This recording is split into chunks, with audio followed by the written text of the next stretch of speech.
Ya, Masuk Pak Jati. Baik, terima kasih dan assalamualaikum warahmatullahi wabarakatuh. Pimpinan yang kami hormati, anggota DPRD yang kami hormati, jajaran PD, asisten yang kami hormati. Banyak hal tadi sudah disampaikan oleh dua pimpinan dan mewakili dari 50% yang akan kami sampaikan. Tapi ada satu hal sebelum berlanjut tentang siapa sebenarnya inisiator dari SI ini. Apakah mohon maaf kolektif secara pemerintahan atau hanya individu, mohon maaf, bupati atau sekda atau wakil bupati atau yang lain bahkan. Ini penting bagi kita karena tidak ada hujan, tidak ada angin, tidak ada banjir, duduk langsung adanya penegasan tentang ST. Maka jangan salahkan recognition season yang luar biasa. Kemudian hari ini Banyuwangi menjadi guyonan di nasional. Hampir seluruh buzzer yang dilakukan oleh Pemda itu dibully betul Pak. Yang kedua, melengkapi yang disampaikan pimpinan tadi terkait dengan konsideran ini, ada ketidaksesuaian yang disampaikan oleh Pak Bram dengan yang tertulis di surat ini. Pak Bram menyampaikan dasarnya adalah Perda Lantik Mas yang masih kami bahas dalam sektor 8 khususnya, tapi di surat adalah Perda tentang penyelenggaraan usaha tempat hiburan. Tidak ada tentang toko modern, dan kita punya Perda 33. Harusnya konsisten dalam konsisten dalam inkonsistensinya. Itu yang kedua, mohon maaf, sehingga mungkin yang disampaikan oleh calon ketua DPC PKB kami ini, ya, bagaimana analisanya kemudian ada kerancuan terhadap pijakan aturan dalam penegasan SI. Mohon untuk diperbaiki, ini sifatnya masih tertutup. Coba kalau dipublishkan akan lebih memalukan. Presentasinya apa, faktualnya apa. Ada beberapa perda yang tidak tergantung pada konsideran itu.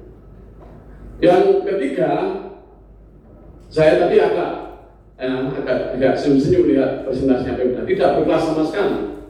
Biasanya presentasinya luar biasa, ada data dan fakta yang disajikan. Ini masalah kualitatif saja semua. Mana kuantitatifnya?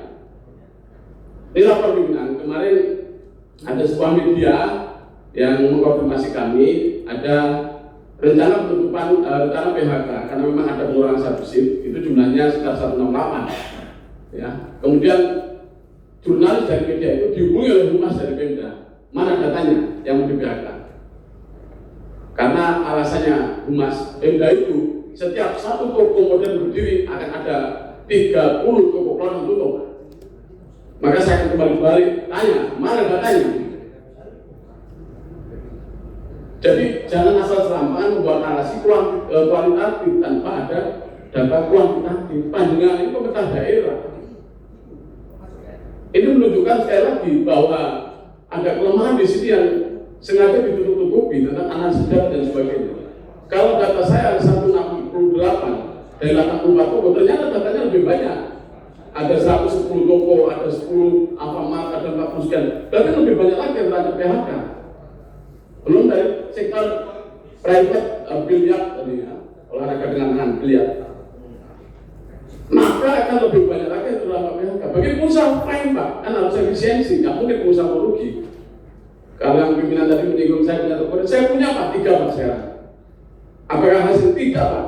Waktu yang nggak bilang itu tidak pernah bagi hasil sampai 4 kali bagi hasil 1 tahun. Saya bilangi hanya karena memang 6 pegawai saya Pak. Ya, yang 4 luar daerah. Ya, jangan dikira pengusaha itu enak-enak Pak. Longsor Pak kalau anak-anak itu nggak gajian. Ya, minus Pak yang gajiannya saya itu. Ya, dan di depan toko saya semua Pak gratis UMKM Pak. Yang harusnya bayar 700.000 per bulan. Kalau punya partner 1.400. Gratis Pak, kalau punya saya Pak. Silahkan bagi mana yang mau menempati 3 toko saya di dalamnya gratis. Di dalamnya sama, pokoknya ada PIRT, ada halal, saya perbolehkan UMKM apapun masuk. Yang penting ada 2 itu. Oke. Nah, yang keempat, definisi toko berjalan dan kemitraan. Ini yang lanjut. Mohon maaf, ahli hukum dari Pemda saya bagian hukum nggak bisa membedakan kata berjejaring dan kemitraan. Kalau berjejaring itu seluruhnya Pak, mulai dari manajemen, SDM, keuangan, sistem dari sangat total. dan ada franchise masuk ke sana. Kalau kemitraan Pak, bangunan dari kita, aset dari kita, SDM kita hanya sistem satu Pak, 10% Pak. Sebagai pengusaha itu wajar Pak, mempercayakan pada mitra yang telah bertahun-tahun Pak mengelola usaha seperti itu. Ya, jadi mohon cermat lagi, jangan sampai gaduh kemudian Pemda bersikukuh. Saya melihat, mohon maaf Pak, kata-kata saya agak bebal ya. Ya, Pak Bang, mohon maaf. Pemda-nya agak bebal ya, menurut saya. Netizen sudah sedemikian luar biasa.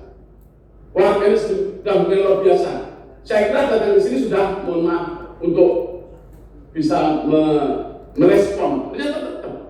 Apalagi dengan narasi-narasi yang lemah tadi, tidak ada data kuantitatif di situ.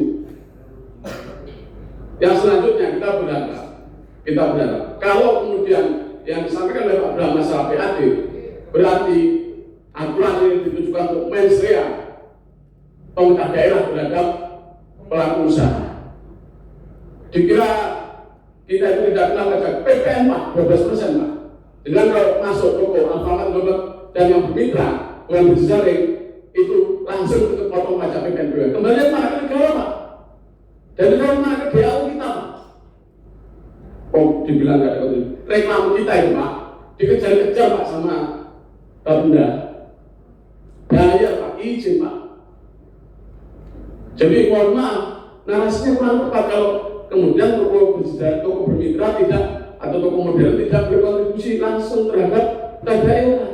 PAD-nya jelas Pak, BPN-nya jelas masuk kemana.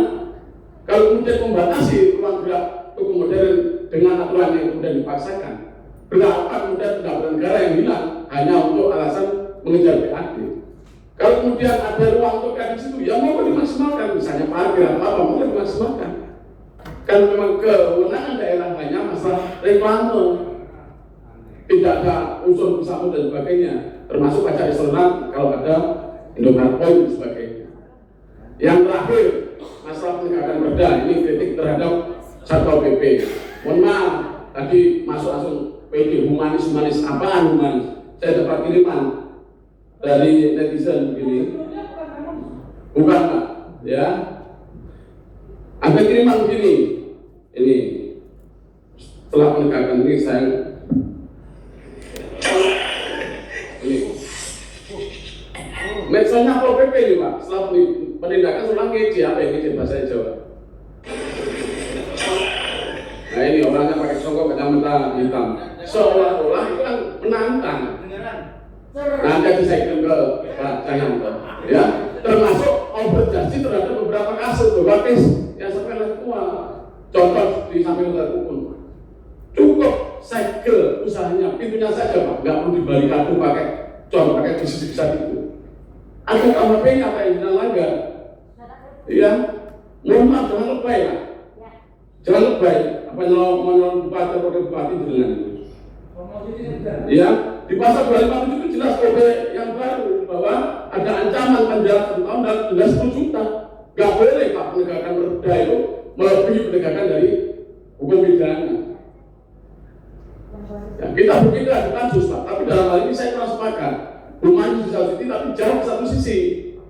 Apalagi itu ada misalnya dari IMB, ada juga yang dari Satpol PP itu pemalsuan dokumen. Pemalsuan dokumen bagaimana katanya isinya untuk apotek atau apa, tapi peruntukannya minimarket.